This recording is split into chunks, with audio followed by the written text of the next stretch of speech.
Gentlemen, start your engines. Entering the 1989 Winston Cup season, Rusty Wallace was one of the hottest young drivers on the circuit. The driver from St. Louis, Missouri had a breakout campaign in 1988, compiling 6 victories and losing the points title to Bill Elliott by only 24 points. 1989 would see him continue to pilot the number 27 Kodak Pontiac for drag racer Raymond Beadle's Blue Max racing team. However, soon after the season began, rumors swirled about the future of the organization. We take a look back at what could have been and how Rusty's eventual decision shaped the future of Winston Cup racing. Despite winning 3 of the season's first 6 events, it didn't take long for newspapers to begin questioning Wallace's future. On May 6th, Ben W. Blake of the Richmond Times-Dispatch reported that sources close to the situation claimed that Rusty would be leaving the team and joining Junior Johnson for 1990. Budweiser was reportedly prepared to offer the driver a personal services contract between $1 to $2 million per year. When asked about the story, Wallace denied the contents but stopped short of committing to Blue Max for the 1990 season. First of all, no contract has been signed and there have been no negotiations, said Wallace. Even if I had done so, I wouldn't comment on that because look at Terry Labonte. Having to hear this and then go out and drive the race car, I got a lot of offers. A few weeks later, the St. Louis Post-Dispatch provided another quote from the driver who was none too pleased with the continued stories. I've been hearing and reading all this stuff about me leaving to go here, to go there, to do all kinds of crazy things, said Wallace, who drives Pontiacs for the Charlotte-based Blue Max team owned by former world drag racing champion Raymond Beadle. Last night I heard one on TV that caused me to fall off the sofa. It's time to put these rumors to rest. They haven't disrupted our team yet, but they will. We don't need 2 weeks of hounding. Pressure is great, but unnecessary pressure and untrue tales aren't. Wallace was apparently referring to a story that claimed Richard Petty would be retiring at the conclusion of the season and handing the reins of the 43 STP car to the young star. I haven't talked to Petty, Penske, or Junior, Wallace said, but people are writing or saying they're done deals. On July 6th, the Orlando Sentinel printed a story in which Rusty claimed he had been driving without a contract because of missed payments. Wallace did not seem to be upset with the situation and provided some insight. There were some payments not made at the time they were supposed to. Because of that, the contract is void. We've never gone to a race lacking anything.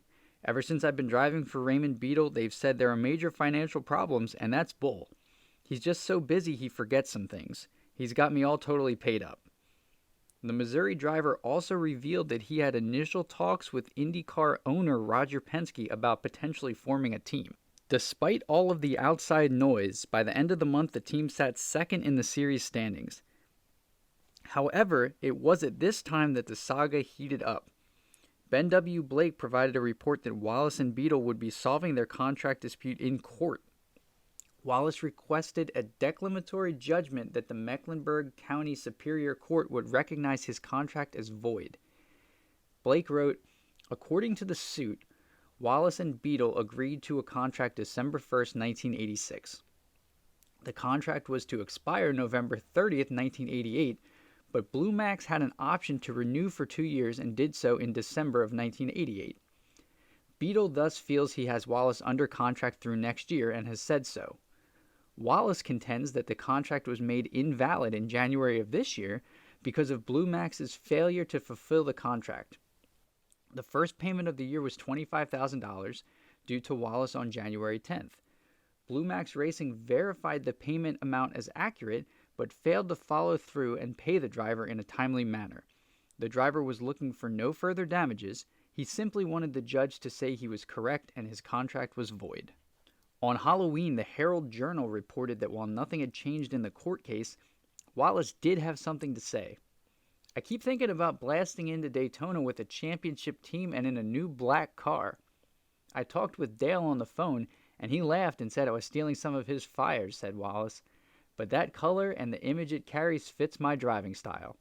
The following week, Thomas Pope of the Fayetteville Observer had more to add to this developing story. He reported that the Miller Brewing Company had signed with Blue Max Racing for the 1990 season. However, they had a contract with Rusty Wallace that lasted 4 years. This furthered the rumor that Wallace would be teaming with Roger Penske as soon as possible. The team overcame the adversity and pressure and captured the 1989 Winston Cup Championship after another 6 wins from Wallace. And while the team did realize their ultimate goal, it wasn't enough to keep the driver and team together. David Pike of the Dallas Morning News reported on February 17, 1990, that Wallace and Beadle reached an out-of-court settlement, but neither was willing to further discuss the terms. Wallace opened the 1990 season as promised in his new black and gold Miller Genuine Draft Pontiac. On April 20th, the St. Louis Post-Dispatch quoted Wallace as saying, "All I'm going to tell you is this. At this point, we are not going to be returning to Blue Max in 1991. I'm going to go off on my own with Don Miller, and we're going to start our own team." He would go on to win 2 races early on in the season, including the Coca-Cola 600, a race he dominated by leading 306 of the 400 laps. The second half of the season saw little success for the team. Wallace had 6 finishes of 30th or worse, the majority due to mechanical failures.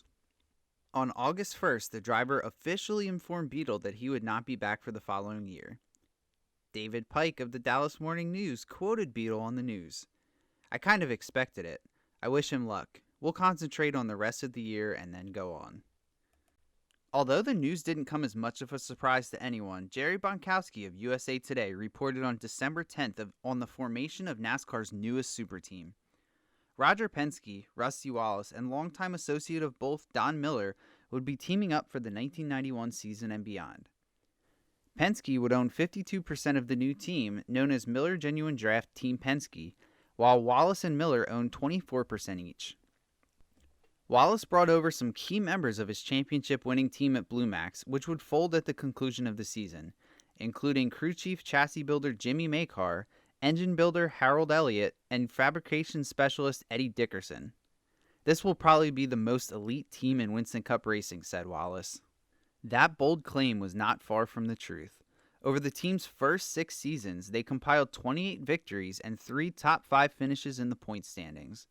While the combination failed to produce a championship, Rusty Wallace, the number 2, Roger Penske, and Miller became synonymous with success and one of the most well-known team sponsor combinations of the modern era.